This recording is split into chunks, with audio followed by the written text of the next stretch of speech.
Tell Me More podcast is being recorded on the lands of the Wurundjeri people of the Kulin Nation. We pay our respects to elders past and present and extend that respect to all Aboriginal and Torres Strait Islander cultures. My name is Olivia Molly Rogers, and I'm excited to get comfortable in the uncomfortable with you and remind you that nobody is perfect and everybody has something going on behind the scenes that you may not know about. I hope you enjoy the podcast. Hello and welcome back to Tell Me More. I'm so excited to have the lovely Cassidy Mcgill here with me to talk about dating and confidence. Now, Cass's profile grew when she entered the Love Island villa in 2018, which is a while ago now. Long time ago. Since then, you have amassed a huge following on both TikTok and Instagram and YouTube. Yeah. As well.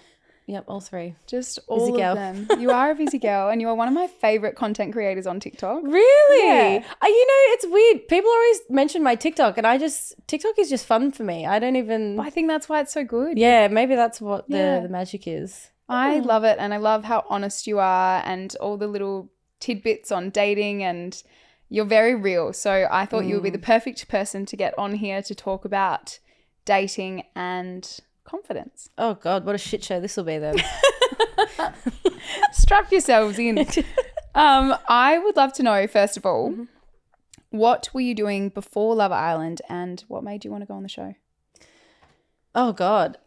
Before Love Island, I was working at a pub called The Dick and I was supervising at Universal Store, and my co-workers at Universal Store got me to apply for Love Island because I hadn't been on a date, I think, in about a year. Before, like, I was super shy, super reserved. I was not this person. Really? Like, even the first, like, you can see who I was the first week or so on Love Island. I was very quiet, shy. Love Island kind of like broke me out of my shell, and I had two options. I either crash and burn and let everyone in there eat me alive, or I turn around and eat them instead. So I took option B, obviously, because I didn't want to sulk away from the show. So one of the main reasons I went on the show was because my friends encouraged me to, and I wanted to gain a little bit of confidence with guys because I am still a little bit like this. Like, I've never hit on a man. I just can't bring myself to do it. I'll never walk up to a man in a bar. I'll never give someone my number. I just physically cannot do it. But back then, I wouldn't even look at a man. I would be really uncomfortable around them. I would be really skittish. It was like I had some really bad experience with them, which I hadn't. I was just terrified of them. And I'd had a really wonderful relationship in high school. Like, it was just really weird behavior from me. So I went on the show so that I would be forced out of my comfort zone, because what better place to do that than on national television? And I think it definitely worked. I was also lucky enough to become really good friends with Erin, who was basically what I wanted to learn from, because she was so outspoken and she knew what she wanted and she stood up for herself, and she was, to be honest, the perfect example I could have asked for, because she was just like a little bit fiery and hot-headed, and she was argumentative, and I saw nothing wrong with what she something pissed her off and she spoke her mind, and I needed to gain a little bit from that. So I went on the show to find love, but I just wanted to put myself out there and test myself a little bit, because I was fine around my family, but in social settings, my social anxiety and my shyness was just awful. Yeah, that's so interesting now, like seeing what you're like today. Yeah. I remember my mum was calling up when I had like this personality shift. My mum was calling the contact that she had with Love Island. She's like, "Get my daughter out of there. That's not my daughter. Like, who is this person? What have you done to her?" My brother's like, No. I think this is what's supposed to happen, Mum. It's a social experiment. Let her go. My mum was wigging out. Oh, it would be hard to watch as a parent. Yeah, my mum did not enjoy it at all.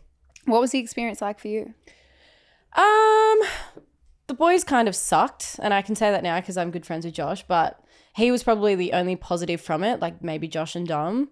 The girls were what I have such fond memories of. Like, I'm still really close with 5 or 6 of the girls from the show. So obviously I went in to find love. I did find it just a different form. Like, I found those girls that it's been 6 years, they're still some of my best friends. So overall, it was a positive experience. It's just like a pressure cooker. Like it's terrifying in there. And it's crazy how long time feels like it goes on for in there. Like a day feels like a week feels like a month. Everyone's like, oh my God, you've known this person 3 days, like get a grip. And it's like 3 days is a really long time in there when you have no phone, no family, no distractions. You have producers saying like, okay, well, maybe you two should go talk about this and let's send you on this really beautiful date and you're in this exotic country and all you're talking about is love and it's all you're thinking about. You're gaslit into thinking that this is what you want. And thinking that the guys are much better than they are. Yeah, because it's like the bottom of the barrel. You like, like I've got no one else to choose from, so sure, I'm back to the top. Okay, we'll just go back around the circle again. And who's the best of a bad bunch? Yeah, exactly. And I think that's what Josh was. Even though Josh is a wonderful guy, but in that moment, all us girls were like, "Oh, Josh is just the best of a bad bunch." And I'm like, you know what? I'll take it.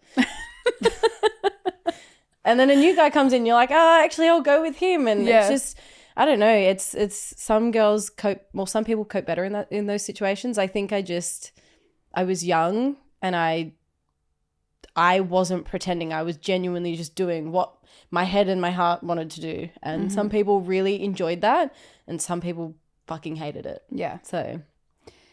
On the show, you are obviously in bathers the entire time. And you had a hard time getting body shamed, which was just horrendous because you have an amazing body and people... First time I was called a plus size figure, I was quite taken aback by that. Well, you're very slim. People are just insane online. How did you cope with that? And you came out and spoke about, how it impacted your body image. How did you come out of that and build your confidence? That would have been really hard. I'd never had problems with my body image growing up. My two older sisters are bigger girls. They're curvier than me. So I was always wafer thin growing up. And then obviously I was only 23. I was sort of just coming into my womanly body. Maybe my hormones are changing a bit. And so I remember that at the time it was the biggest I had ever been. And by biggest, I mean just my heaviest, but I was by no means self-conscious. I remember going into the show, I was never worried about it. I remember the only thing thinking, I'm the only girl with big boobs that are real. And so I was like, that's a little strange because I'd come from a small country town where plastic surgery and things like that wasn't very common. And so that was the only thing I caught on to. I was like, oh, I'm the only one with like a double D chest who's a real, so mine are a little bit saggier. But again, I didn't really care because my sisters have the same boobs. My mum has the same boobs. So I never thought anything of it. Coming off the show, and it wasn't even like, obviously there were people saying downright nasty things, calling me fat or like weird nasty shit. It was the backhanded compliments of being like, oh, it's so nice to see a real body on the show or a relatable body, and saying that like I'm a size 14 to 16 or like the realistic female body shape. It was those kind of comments where I thought, what are people used to seeing? Like, because I was smaller than the average women's body size in Australia. I think that's the size 14 or 16 is the average female size. And so that just destroyed me. I don't know. It's because I'd never been in such a public setting where I had so many opinions, but it was the accidental insults that hurt me more because I was like, these aren't people even saying this to be mean. This is just what people actually think. And so subconsciously, I think I'd moved to Sydney and it was just a new lifestyle. I think it was just really fast paced and I was meeting lots of new people. That at the start, it was just a matter of I was eating cleaner, I was training more. I'd always trained a lot, but I think I'd just cut down on my eating. And at first it was accidental. And then I started getting comments on how great I was looking once I dropped. And then it sort of became this addiction. I was like, oh, well, now people are enjoying how I'm looking. But that was very short-lived because I had an overactive thyroid back then. So once it started, it went really quickly. And so I went from being like a standard size 10 to a small 6, which I had never been that size. And I remember I posted a photo and my ribs were showing and I got absolutely rinsed. And everyone was like, you've ruined your body. You had a beautiful body when you were on the show. Like, you're just like the rest of them. You've turned stick thin. And it was literally overnight. I had a wake up call and I go, holy fuck, I'm never going to impress everyone. There's going to be you've people. seen both sides of Yeah. it. Yeah. I was like, people had shit to say when I was bigger. People have now got an opinion when I'm smaller. I'm just going to do whatever I want. And I stayed like relatively thin, but I think it was at that moment I realized that I was cutting things out of my life that I was enjoying. Like, I wasn't eating desserts and I wasn't eating, like, I love toast for breakfast. Like, I love my bread. And so I just started enjoying the things that I had accidentally cut out without even realizing. Yeah. And it was just that moment of, this is social media. And I'm thankful that I'd learnt it early on. Like, this was still in 2018, maybe early 2019. I was like, you're not going to make everyone happy because that's an impossible task. So just do what you want, because someone's always going to have something to say about it. Yeah. And so then, yeah, ever since then, I don't care. I feel like it comes across in your social media anyway that you focus a lot on like how food makes you feel and how exercise makes you feel, rather than doing it to look a certain way. I think it's also important to remind everyone that genetics is a very, very big, important factor. I don't really understand how it works because, again, me and my sisters have very different body types, but my genetics personally, I can sort of eat whatever I want and I won't fluctuate above a size 10. And I need to be really transparent in that, because I get my followers asking all the time, what's your workout routine? Like, what's your diet? Can you do what I eat in a day? And I'm like, I absolutely can, because I want to encourage you guys to eat 80-20, and everyone should be moving their body every single day, no matter whether it's a run, whether it's Pilates, F45, whatever you want to do. But keep in mind, you can do exactly what I do day to day and you may still not look like me, because you may have different genetics to me. So I think that's really important to remind everyone, and not looking at exercise as punishment ever, or never earning a certain type of food. That kind of mentality freaks me out. And I always say I'm really grateful to my parents, because I didn't grow up with an almond mum. There was never like... we always got dessert if we ate all our dinner. There was never any restriction. There was never any good foods or bad foods. It was always, I think my mentality and relationship with food comes from both of my parents, because there was never any negative foods that we couldn't eat. Mum was always really good with that, and even my dad. That's awesome. Yeah. I think what you said about going on the show and not having any stress about, being in a bikini all day in front of a million cameras is very rare for a woman in general, but particularly a woman at that vulnerable age. Yeah, no, I can vividly remember I was never concerned once. Like, I was never self-conscious. And I think as well, all of the girls on the show, thankfully, we were just such a wonderful group of girls where there was no girls that fixated on their figures either. There was no body shaming in there. There was not even girls commenting on their own bodies in a negative way and not realizing that would have an impact on anyone else. There was none of that either. Like, I was really lucky that it was just a beautiful blend of girls in there that just, we all loved ourselves. I think that's pretty clear. Like, we all had really good confidence. Yeah. And to be honest, I think that's why the show did well, was because we were all just really great girls that we were a little bit crazy, but we meant well. We had good attitudes. Yeah, I think that had a big role in it as well. Awesome. Yeah. Now, as I mentioned on your TikTok, you talk about dating, and more recently you and Josh are on a podcast together. You talk about dating. I've listened to a few episodes and love it. So I put up a question box for the listeners to ask some dating questions, and we're going to get Daniel to hit us with them. I have read a lot of them, but Daniel's, I think, fine-tuned it. So beautiful. All right, the first one coming through from the listeners. What is a recent dating horror story that you can share? God, I wish I don't date right now. Is that the horror story? If you ask my sister, that is the horror story. She gave me a little, what's it called, a little goal last time I was here, and even my brother is starting to get involved, which is really starting to piss me off. But my sister last time I was here, she was like, when was the last date you went on? I was like, I don't know why. Did not know this where it was going, and I was completely set up. And I was like, I don't know why. And she goes, well, you should know. Like, I know that you want to find someone, and I know that you love and just threw all of the shit I've ever told her back at me. And she was like, you're not going to find that if you don't go on dates. She's like, you're on Hinge. And she's like, I know you're working with Hinge. She's like, what, are you a liar? What, are you not using Hinge? Just call me out on it. And so she's like, I'm going to, and then we did a job with Hinge and like we set some like goals for the Hinge job. And then we finished filming the job and she goes, these are real. She's like, I know you might think that this was just for the job, but she's like, I expect you to go on one date a fortnight. She's like, you have to be talking to boys. She's like, if a boy smiles at you, you have to smile back. And I was like, one date a fortnight? How many boys do you think I like? Like, a date a fortnight is a lot. Thank you. Yeah. My friends were like, a date a week, more like it. Oh. I was like, I barely like a man enough a month to go on a date, let alone a fortnight. So I myself am a dating nightmare because I just don't date. Although I do have a date on Thursday night. Oh, yeah. Amazing. It's a postponed date. Okay. And is this someone you've met or is this an online thing? Well, I'm very proud of myself. I made the first move, which I've never done before. I know. I actually haven't told my sister about this either.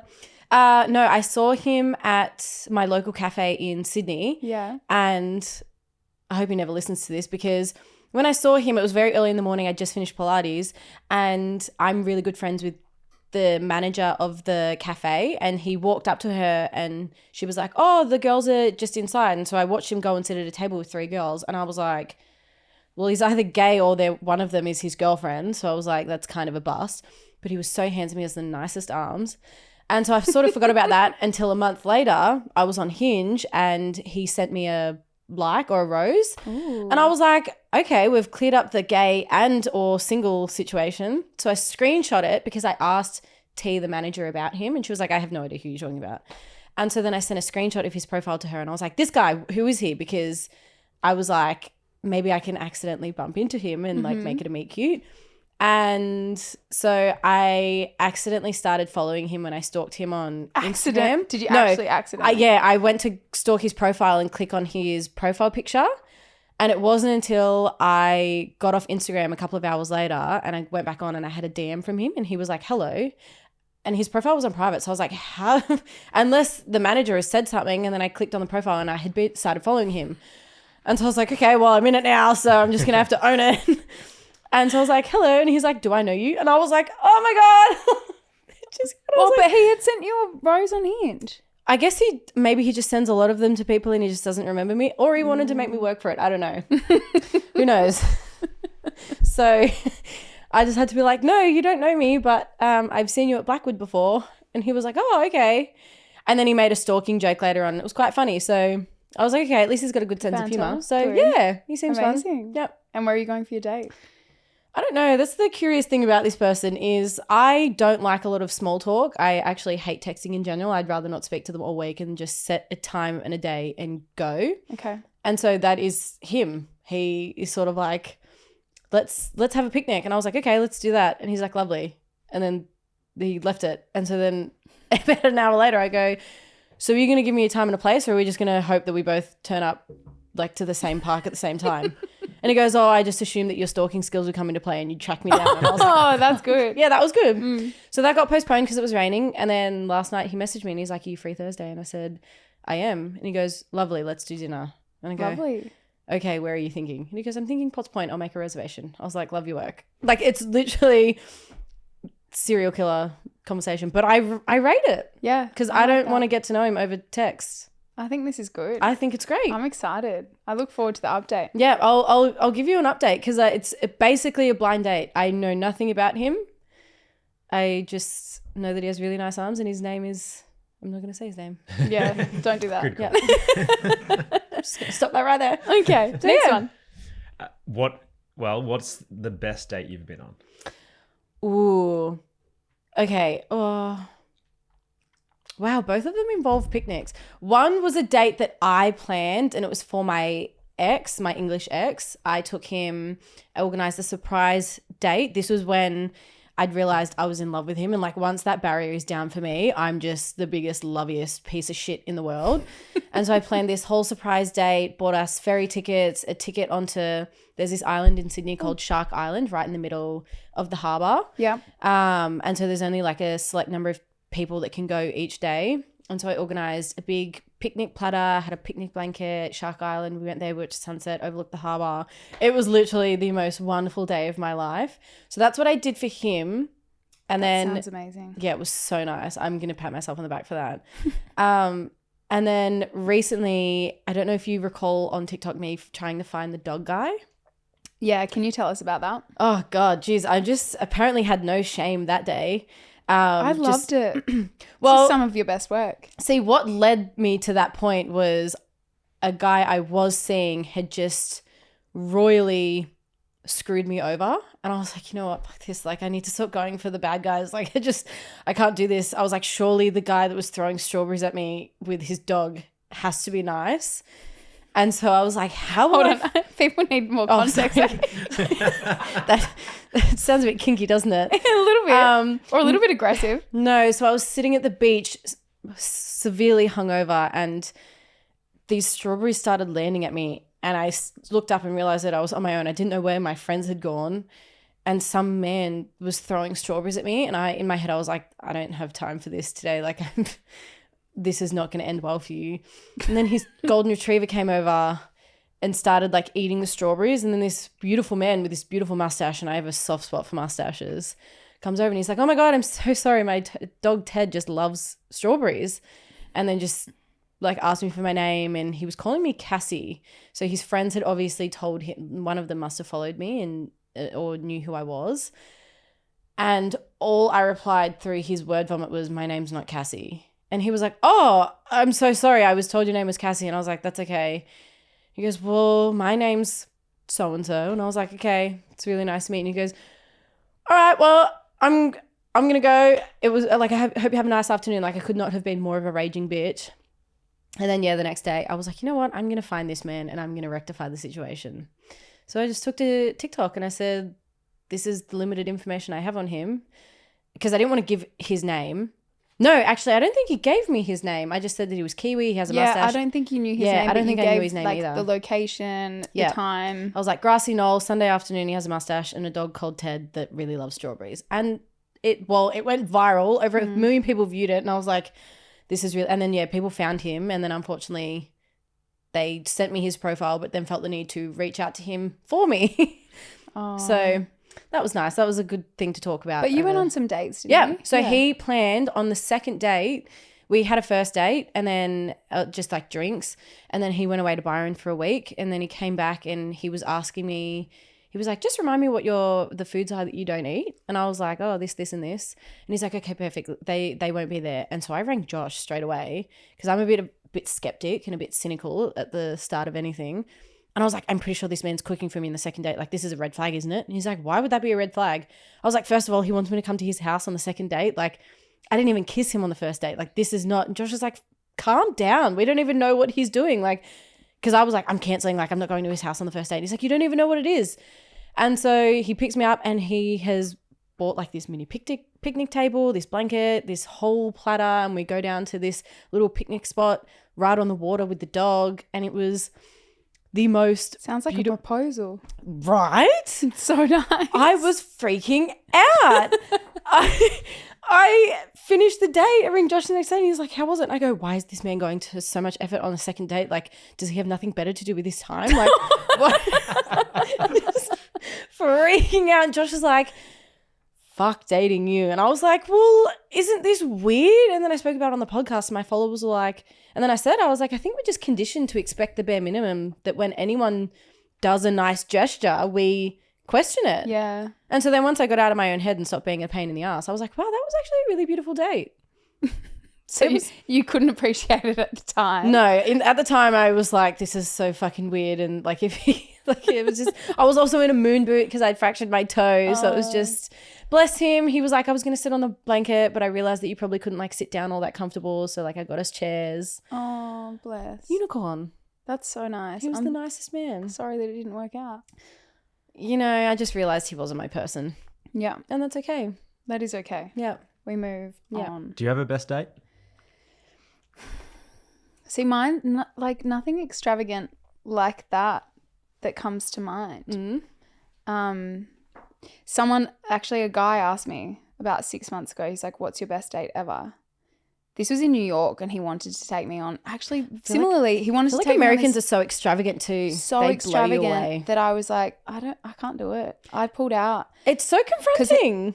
And he was talking big talk, and like I told my girlfriends, they were like,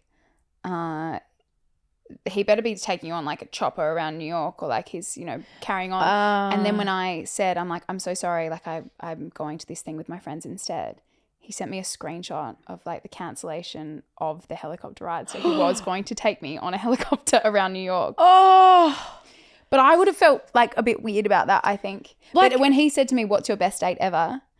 I paused. And he said, this pause tells me that you've never been on a really good date. yeah. But that's not fair. I think more recently I went on a really nice coffee date. And the reason it was so great was because the conversation just didn't end. We were there for like 2 hours. Yeah. And I didn't want it to end. I Yeah. think that's a sign of a really good Yeah. date. Absolutely. Yeah. All right, another one.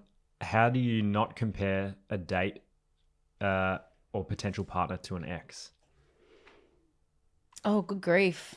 I actually think it's impossible I mean, to an extent. if you've had really good past relationships, I feel like that's sort of setting a benchmark. But that's like with anything. It's like when you move into a new apartment, how do you not compare this apartment to the old apartment? I think comparison a little bit is okay, because if it's a good relationship and that's what you want, like the communication and the meeting your love language and this, that, and the other, I think it's okay to compare it to that. But I think also on the flip side, if like you've had a really negative previous experience and you're comparing them being like, wow, they do this and my ex never did that. yeah, I don't think that's a bad thing. I don't think it's a bad thing, but I think if you're coming from a really, well, I guess if you're coming from a really bad relationship into like a mediocre relationship, I guess at least it's improving, but that jump is probably going to make it seem like it's the best relationship in the world. So that's where it's like, you're probably forgetting to meet your own needs. This person's just doing better than the last person. I've literally done exactly that. So I think that's where comparison is dangerous, because your needs still aren't being met. It's just the situation's just gotten better from the past. So I don't know. I think to say never compare is really hard, because I think it's just a natural thing. But I think it's important to just make sure that if you have any baggage from a previous relationship, that you've worked through that and you're not bringing it into a new relationship. But if you're like, I think if you've come from a really positive relationship and this new relationship isn't meeting that, I think it's okay to say to yourself, like, oh, maybe this isn't what I need. Like, I don't think there's actually anything wrong with that. Because I'd rather shop around and make sure I'm finding the absolute perfect thing than settle for, like, once you know you've had it before and that it's achievable and possible and in your reach, it's really hard to be like, oh, that's okay, I've had it once, like I don't need that again. Fuck that. Oh, no. Yeah. Yeah. I think it's good to works like compare that. a little bit. But yeah, I feel like, I mean, this is why rebounds are so common, right? That you compare, and generally the rebound ends up being like the complete opposite of the person you had previously. Well, you want no reminders whatsoever. But sometimes you need that to Absolutely. to move on. All right. Someone has written in, I am scared to put myself out there in fear of rejection. How do I deal with rejection? I'm literally the worst person to ask this question, because I don't ask anyone out because I'm terrified for rejection. Not even because I have a fragile ego. I'm like, I can take the piss out of myself. I can be told when I'm wrong, whatever. I feel like I'm pretty stable in that regard. I don't understand how women can just so confidently ask men out. I wish I was like that. I can't. I've never asked a man out, but I've asked for their number, or I've told them to ask for my number. Like, there was a situation once where a guy asked me out and I was actually interested in his friend, so I rejected him. And then his friend was like trying to be a good wingman and was like, did you just reject him? And I was like, yeah, because I'd rather you ask for my number. See, in that situation, I could see that. I mean, Would you do that? yeah, probably. See, Yeah. that's still like ballsy, because then he could have been like, oh, no, I'm not interested. But he was like, oh, look at this photo. And it was in his contacts, and he like, I put my number in. Right, okay. Yeah, So like I mean, secretly in front of the friends. then at your wedding 3 years later, the friend's like, what the fuck? How did we end up here? Cool, he's the best man. I don't know. I mean, Josh has really been trying to coach me through this because he just reminds me, he's like, Cass, not everyone's going to like you. You just have to, he's like, who cares? He's like, you're hot, you're funny, you're smart. He's like, you're a little bit scary and intimidating. He's like, the right guys are going to enjoy that. He's like, and I feel like if you ask a guy out, the right one's going to like that. And I said, yeah, but my luck will be I asked the wrong one that is terrified of a girl asking them out. And he's like, yeah, but you just have to move on. He's like, you wouldn't want to be with a pussy anyway. So I think maybe the best advice is get a guy best friend. Yeah, Josh sounds like a great friend. Because he pumps up my tires so much. That's good. He keeps me humble. He like brings me back down to earth when I need it. But yeah, he keeps me so humble. That's so good. Yeah.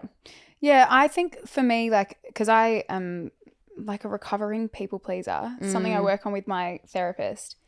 And what he does with situations where I'm scared, I hate confrontation. Yeah. But he gets me to go to the end result. So like say you do get rejected or like say someone doesn't like me because I tell them how I really feel. Mm-hmm. He gets me to go there and think about being there and then think like, what's the worst thing that can happen? Yeah, right. Actually, that's so true. And then you come back from that. So the worst thing is that someone says like, oh, I'm sorry, I have a girlfriend. Or I'm sorry, I'm not interested. I'm not dating. Like maybe you get a pang of being like, oh, that's uncomfortable. Yeah. But then what? Like that's life over. Goes on. Yeah. It's not that bad. So I think like take yourself to the actual moment of the rejection and play it out in your head and then realize that it's not that bad. Yeah, wow. That's actually a really good way to put it. Yeah, therapy's good. I need to stop avoiding my therapist. Yeah. It's been 2 years now. She's going to hunt me down. Yeah, go to therapy. That's my hot tip. I'll think about it. What are your tips for the talking stage, i.e. how to not fall into a situationship? God, it's been so long since I've been in one. I think this is an interesting one because I think a situationship is kind of unavoidable because you're in a situationship until you're in a relationship. I always say situationships happen because one person wants the relationship more than the other. And so I think to avoid a situationship, you need to have very strong communication from straight out the gate. Mm-hmm. Doesn't need to be super full on like, are you looking for marriage? Do you want to marry me? Things like that. It just needs to be, what are you looking for? Are you looking for a long-term partner? Are you just wanting to have fun? Like, when was your last relationship? You need to scope them out and see where their head's at, because if they're in no position ready for a relationship, if they've just come out of a relationship, if they don't want a girlfriend, anything like that, you are going to head into a situationship. And if you give them all the benefits of a relationship without the commitment, they're never going to commit. Mm-hmm. So I think if you both know that, and it doesn't have to be anything locked in, but if you're both open and willing to see where it goes, then I think that's great. But you need to have the confidence to ask somewhat early on, are you looking for anything serious? Are you happy to see where this goes? Or are you just having fun? You need to determine what it is they're looking for, because Josh and I actually spoke about this recently. He was like, how do you end up in situationships? Like, how do they get there? And I was like, it's always when one person wants more than the other. Like, a situationship wouldn't exist if you both wanted to be in a relationship. It's because one person has commitment issues. One person just doesn't like the other person enough, or they're seeing other people. If you both wanted the relationship, you would naturally progress into that.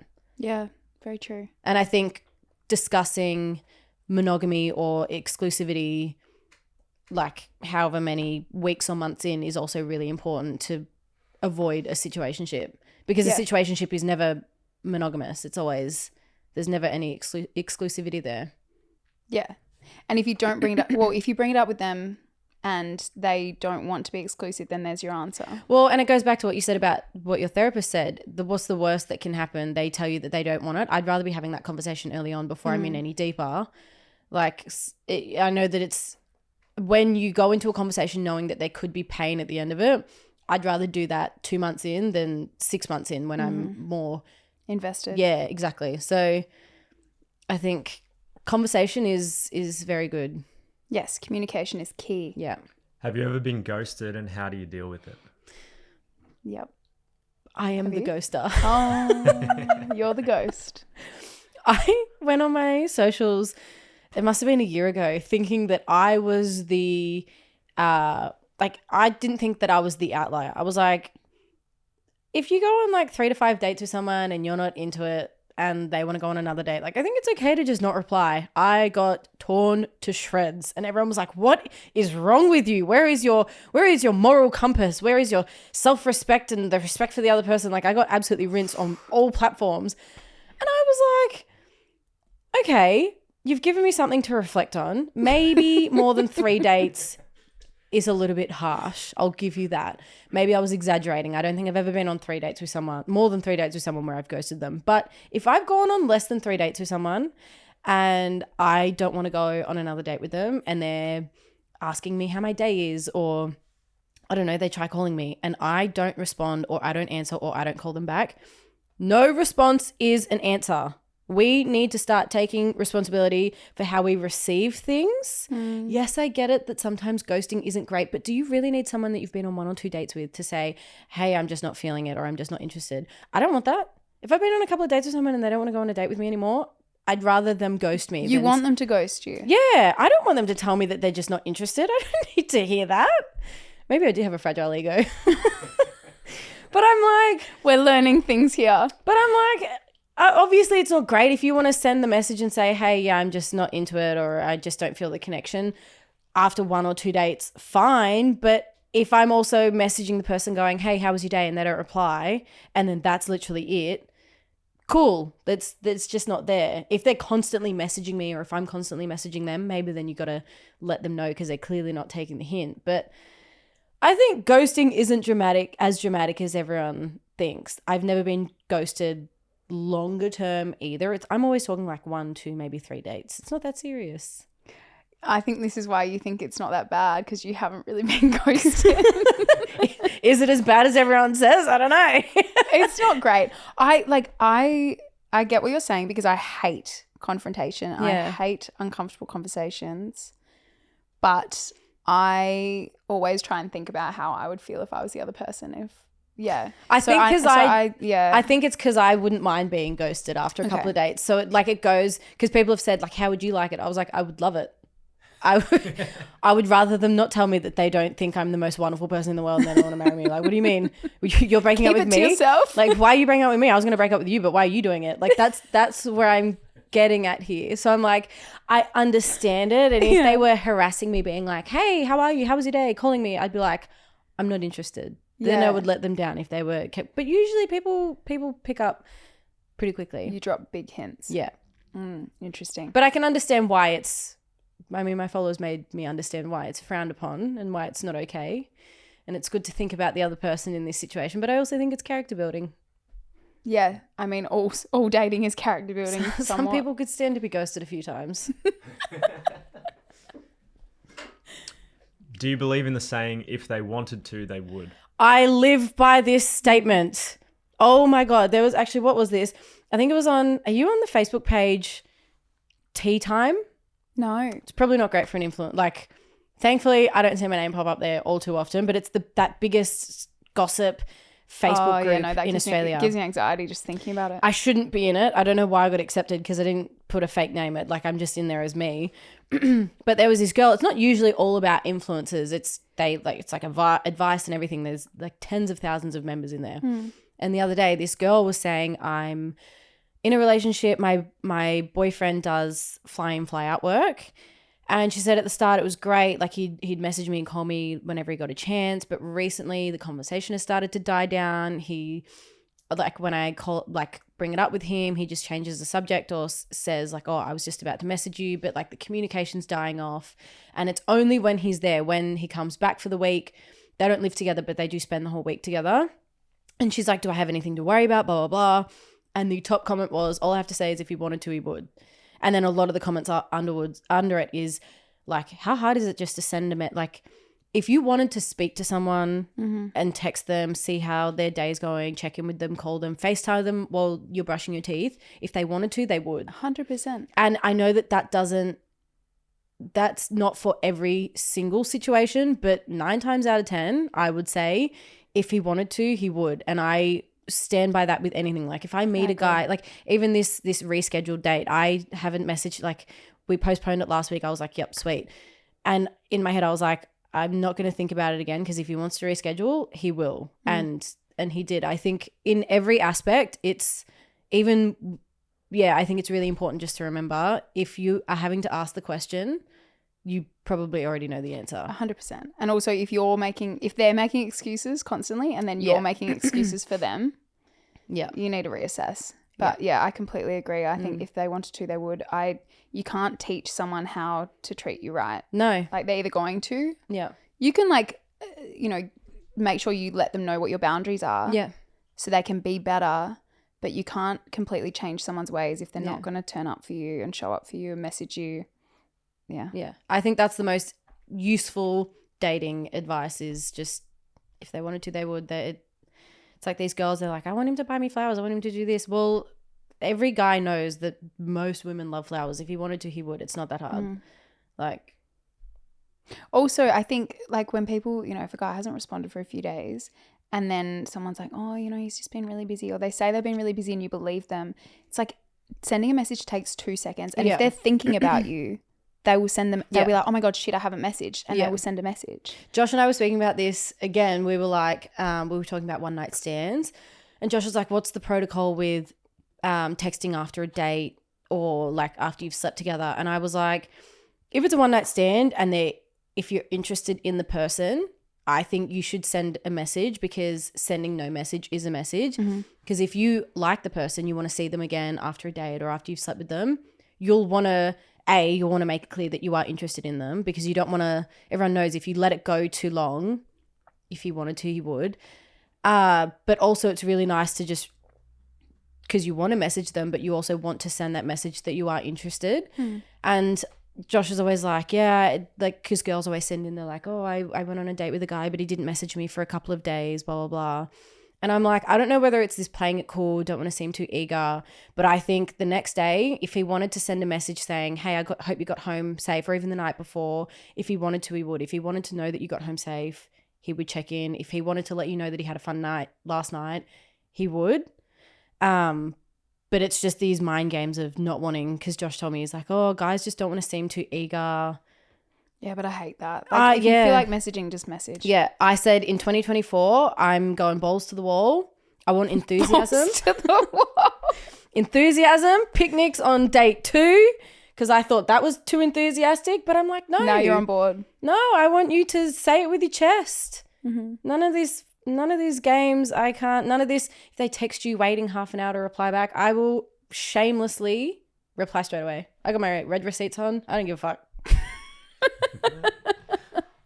Oh, I love it. You got one more? Last one from the listeners. Where do I meet someone if you hate online dating? Oh, where are we? Oh, I mean, Melbourne. I'm so used to Sydney lifestyle. The beach is great. It's also just really nice. Grassy knolls. Yep. It's really nice to look at all the bodies. Obviously you can go to bars. I think it's nice to plan sober girls' nights and just go out, have a dance, find a really fun bar that plays great music. That's always really good. Even like when it's your girlfriend's birthdays, writing your number on coasters and giving them to guys. Like you write your number on 5 coasters and you have to give out all 5. That's always a really good game to play. And then do what I did. Go to your local cafe. Just keep an eye on the guy sitting with 3 girls. Well, yeah, because I think it's a green flag if he's got girlfriends like that. Absolutely. I think it's very important for a guy to have platonic female friends. I think my other thing is like going to places that you know, hobbies that you enjoy. Yeah. So say it's a gym you really like, you know, you might meet someone there because you've obviously got common interests. Yeah. Maybe you like golf, maybe you like pottery, like whatever the hobby is. Yeah. There could be a chance that you'll meet someone like-minded in those situations. Going to the footy. Yeah, footy's good. Yeah. Walking past a trade site. I'm kidding. Just do a couple of laps. That can just be a good little ego boost. That one was a joke. I love tradies. You see me walking past all the trade sites along here. There's a lot around here, actually. I'm from the country. I have a soft spot for them. Are we doing the next segment?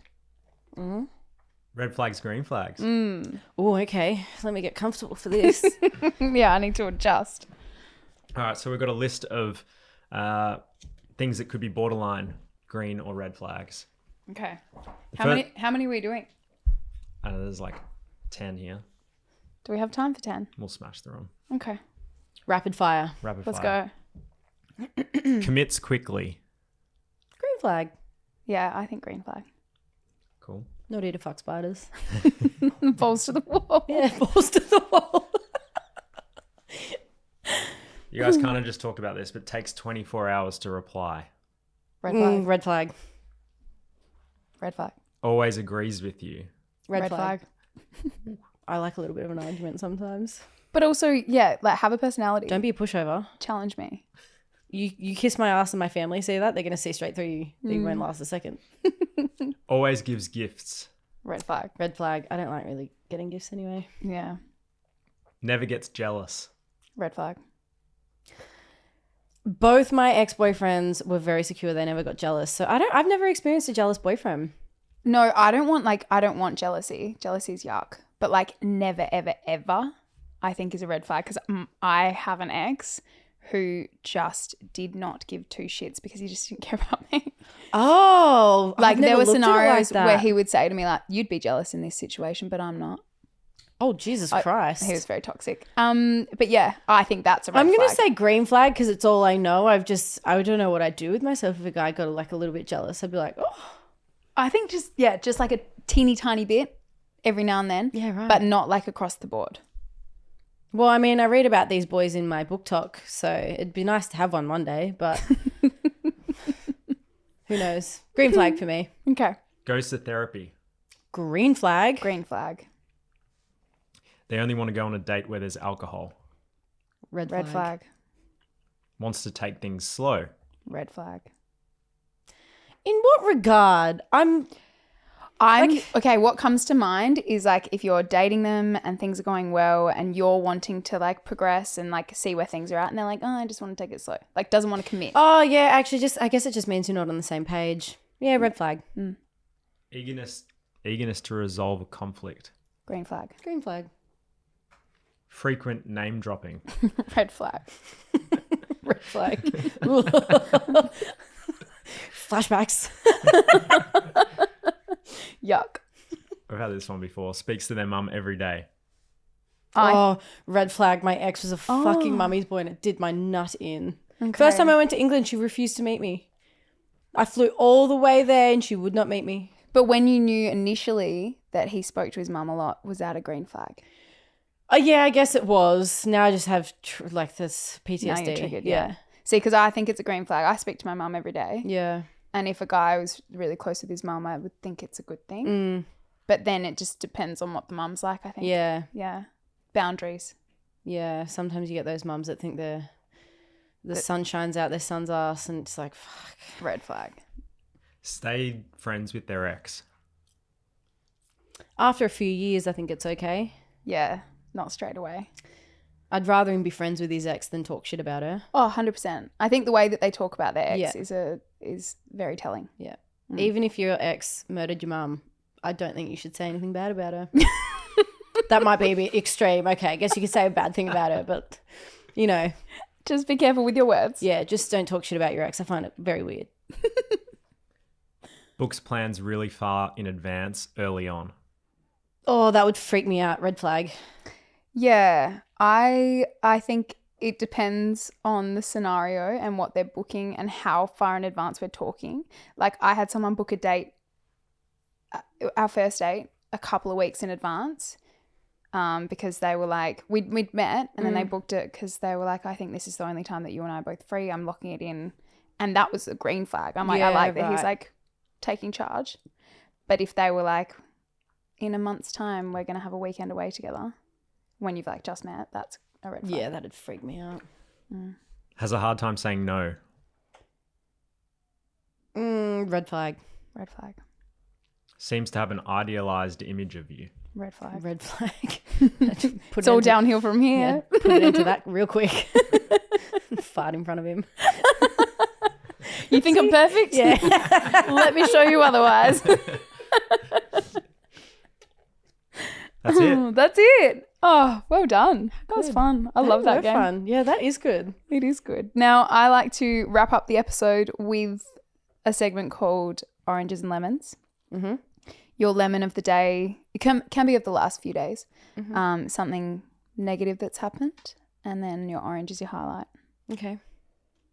Orange is definitely my sister's wedding. My sister Yeah. got married on Saturday, and it was just so fun. I was the maid of honor, and doing the maid of honor speech was terrifying. The balance of trying to have just the right number of drinks to take the edge off without getting drunk was the most difficult part of the day. And I sobbed because obviously my dad's passed away. So watching my brother walk her down the aisle was just, that was probably the lemon, and the wedding was the orange, because that was really hard for all of our family. But yeah, the wedding was so fun. It was great. That's so nice. And the recovery was the lemon, because that was just so unnecessary. Well, the recovery was probably an orange, but the recovery from the recovery is a lemon. The recovery is a lie. The recovery is not a recovery. It's just a lie to get people over again to drink more on a hangover. It was, and no one is good drinking on a hangover. They turn into a different version of themselves. It's terrifying. So it actually was a lemon. Yeah. Yeah. It was a lot. What's My your orange and lemon is, I thought that I was going on a trip to America with my business, not my business partner, with my manager. We, everything was looking really solid, and we got really excited. We told heaps of people 'cause it sounded amazing. Oh no. And then the people ghosted us, so I think it was fake. So that's been a lemon, coming to terms with that. Oh, when were you meant to leave? This has taught me a lesson of don't get ahead of yourself and tell people when you think something good's happening. Isn't that a Kris Jenner saying? She's like, don't tell anyone what you're doing until it's actually happening or something. She's got not a big Jenner fan, but No, but she does have good. she has a good quote good about something advice. like that, basically Okay. saying don't tell anyone your shit until it's actually happening for this reason. There you go. Yeah. Yeah, I'm a bit embarrassed about that. Oh, what a shame. It's a shame. But my orange is that it's Easter this weekend, and we have 4 days of just good times. How scary that it's April almost already, and that it's Easter this weekend. I feel like I blinked and it was New Year's Eve. Yeah, I know. They It's going weren't really lying when they fast. said that time goes fast the older you get. It does, because it's a smaller fraction of your life. But I also think it gets better. No? The hangovers are ruining me, so Depends on the day. yeah, it depends on the day. If I haven't been drinking, I'm going on a detox after this. My sister's wedding was my cutoff. Okay. Honestly, I'm so excited. So you're going to have a wholesome Easter. Yep, the next 3 months, no one speak to me, no one look at me. That doesn't work with the whole dating situation, though. Oh, just sober dates, which I can happily do a sober date. I don't need alcohol to scare them. I can do that on my own. Thank you so much for joining us. I thanks for am having looking me. forward to the update for Coffee Shop Guy. Yep, I on give you Thursday. permission to give them some little update. Amazing. I'll let you know if there's a date too. Yeah, can't wait to hear. Yep. Thank you so much, Thanks for Cassidy. having me, Liv. Thanks for listening to Tell Me More. This show wouldn't be possible without you. If you'd like to show your support, please subscribe or follow the podcast on your favourite platforms, and don't forget you can watch full episodes on YouTube and Spotify.